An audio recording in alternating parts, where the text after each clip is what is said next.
So I want to run into some diagnostics in this time. We talked a little bit about screening, delays versus somebody we already know has a diagnosis.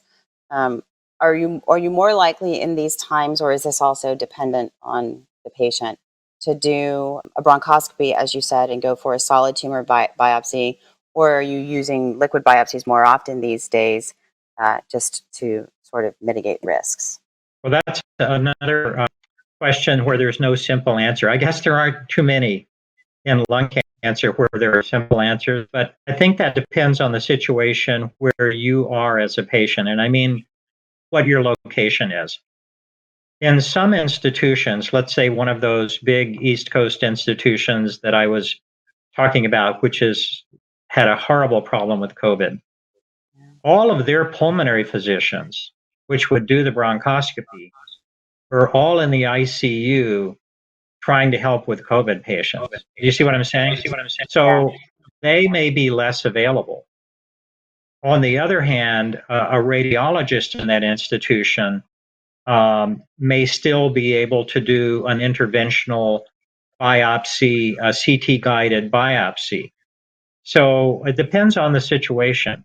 At UC Davis, we've been very fortunate in that we have some pulmonary physicians who are really dedicated to lung cancer, and they've been able to work with us. And when we've needed biopsies, we've been able to get them done within the same amount of time we usually do. It doesn't mean we aren't using liquid biopsy more. We are.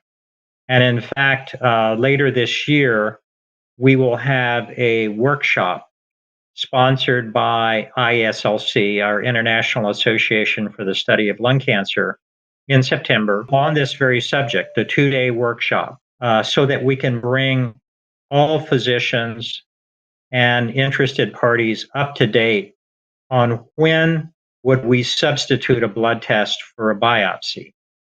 We obviously need a biopsy of lung cancer. In other words, we can't make that determination typically from blood.